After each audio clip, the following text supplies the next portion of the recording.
दोस्तों, आप सभी का स्वागत है। ये तो आप सभी जानते ही होंगे कि देवों के भी देव हैं जिन्हें त्रिदेव कहा जाता है और उनके नाम कुछ और नहीं बल्कि ब्रह्मा, विष्णु और महेश है। ये तीनों ही लाखों करोड़ों यूनिवर्सेस को बनाने वाले भी हैं। पर क्या कभी आपके मन में ये ख्याल आया है कि आखिर इन तीनों देवताओं में से कौन सबसे ज्यादा शक्तिशाली है? और अगर ऐसा कोई सवाल आपके मन में आया हो तो आज का ये वीडियो केवल और केवल आपके लिए ही बनाया गया है, क्योंकि आज के इस वीडियो में हम इसी बारे में चर्चा करने वाले हैं कि आखिर इन तीनों देवताओं में से कौन सबसे अधिक शक्तिशाली है। और इसके बारे में आज हमारे बीच 3 कहानियां मौजूद हैं और उन तीनों के आधार पर आज हम आपको बताएंगे कि आखिर सबसे शक्तिशाली त्रिदेव कौन है। तो चलिए वीडियो शुरू करते हैं। दोस्तों, हमारे पास 4 वेद, 18 पुराण और कई ग्रंथ मौजूद हैं, जिनके बारे में तो आप सभी जानते ही होंगे। इन सभी में त्रिदेवों के बारे में कोई न कोई कहानी जरूर है। पर जैसा कि मैं आपको पहले भी बता चुकी हूँ कि अगर इस बारे में बात की जाए कि त्रिदेवों में कौन सबसे अधिक शक्तिशाली है, तो इसके बारे में केवल 3 कहानियाँ सबसे ज्यादा प्रचलित हैं, जिसमें से एक शिव पुराण में बताई गई है, एक भागवत गीता में और एक सप्त ऋषियों के द्वारा बताई गई है। तो सबसे पहले बात करते हैं शिव पुराण की कथा की। दोस्तों, शिव पुराण के अनुसार एक बार की बात है जब भगवान विष्णु और भगवान ब्रह्मा के बीच इस बात को लेकर विवाद हुआ था कि उन दोनों में से सबसे बड़ा कौन है। इसके बारे में ब्रह्मा जी बोले कि मैंने इस संसार की रचना की है तो मैं ही सबसे बड़ा हूँ। तो वहीं भगवान विष्णु ने इस बात का जवाब देते हुए कहा कि तुम मेरी नाभि के तेज से उत्पन्न हुए हो, इसलिए मैं बड़ा हूँ। ऐसा काफी देर तक चलता रहा और विवाद इतना बढ़ गया कि स्थिति युद्ध तक आ गई। तब भगवान शिव एक जलते हुए स्तंभ यानी खम्बे के रूप में उन दोनों के बीच प्रकट हुए और एक आवाज आई कि जो भी इस खम्बे का छोर यानी कि अंत ढूंढ लेगा, उसे इस संसार में सबसे शक्तिशाली, सबसे ज्ञानी और सबसे बड़ा माना जाएगा।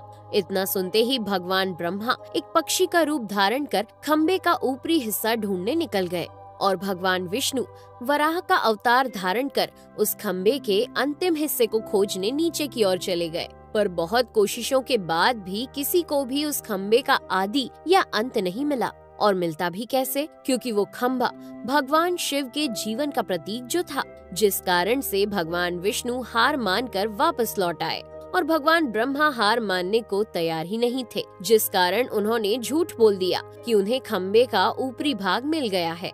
जिसके बाद भगवान शिव उस अग्नि स्तंभ से प्रकट हुए और इस बात से क्रोधित होकर भगवान शिव ने भगवान ब्रह्मा के 5 मुख में से जिस मुख ने झूठ बोला था उसे काट दिया और इसके बाद भगवान ब्रह्मा को श्राप दिया कि आपको आज के बाद से इस संसार में कहीं भी पूजा नहीं जाएगा। और भगवान विष्णु को वरदान दिया कि आपको मेरी तरह ही सम्मान और आदर के साथ पूजा जाएगा। इससे एक चीज तो साफ होती है कि भगवान शिव भगवान ब्रह्मा और भगवान विष्णु से काफी ज्यादा शक्तिशाली हैं, जिनके समान शक्ति इस दुनिया में कोई भी नहीं है।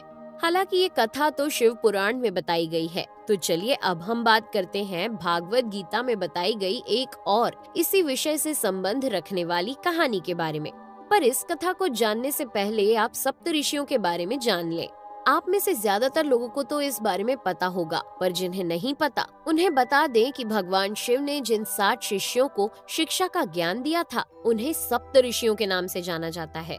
और इसकी कहानी कुछ इस प्रकार है कि जब एक बार सप्त ऋषियों के बीच ये बात चल रही थी कि त्रिदेवों में कौन सबसे ज्यादा शक्तिशाली, बुद्धिमान या कहें श्रेष्ठ है, तो उन्होंने भगवान ब्रह्मा, विष्णु और महेश की परीक्षा लेने की ठानी। इसके बाद बात आई कि आखिर सप्त ऋषियों में से कौन त्रिदेवों की परीक्षा लेने जाएगा। तब भृगु ऋषि सबसे आगे थे और भृगु ऋषि को इसके लिए चुना गया। सबसे पहले भृगु ऋषि भगवान ब्रह्मा के पास उनकी परीक्षा लेने पहुँचे। परीक्षा के रूप में उन्होंने भगवान ब्रह्मा का बहुत ज्यादा अपमान किया और भगवान ब्रह्मा क्रोधित हो गए, जिससे एक बात साफ हो गई कि भगवान ब्रह्मा सबसे श्रेष्ठ नहीं थे और भृगु ऋषि वहाँ से उनका अपमान करने के बाद चले गए।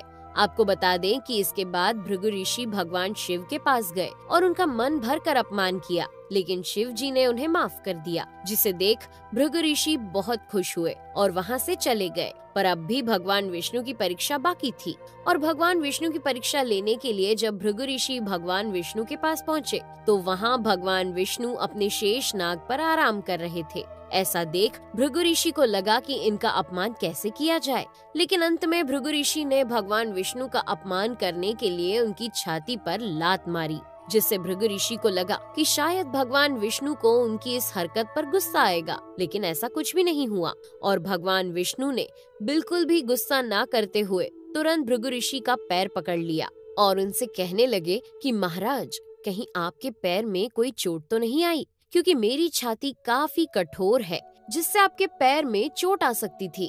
उनकी इसी हरकत के बाद भृगु ऋषि ने भगवान विष्णु से माफी मांगी और भगवान विष्णु ने उन्हें हंसते हंसते माफी दे दी, जिसके बाद सप्त ऋषियों ने मान लिया कि ब्रह्मा, विष्णु और महेश में से जो सबसे ज्यादा शक्तिशाली, ज्ञानी और चतुर है वो भगवान श्री विष्णु है। इस कहानी से ये बात साबित होती है कि भगवान विष्णु सबसे ज्यादा महान है। अब शिव पुराण और भागवत गीता के बाद बारी है सप्त ऋषियों के द्वारा बताई गई एक ऋषि कथा की, जिसकी कहानी थोड़ी ज्यादा अजीब और डरावनी है। दरअसल बात कुछ ऐसी है कि एक बार जब भगवान ब्रह्मा, भगवान विष्णु और महादेव एक साथ बैठे हुए थे, तब शिव जी के मन में एक ख्याल आया कि अगर उन्हें इस सृष्टि का विनाशक कहा जाता है तो क्या वे भगवान विष्णु और भगवान ब्रह्मा का भी विनाश कर सकते हैं।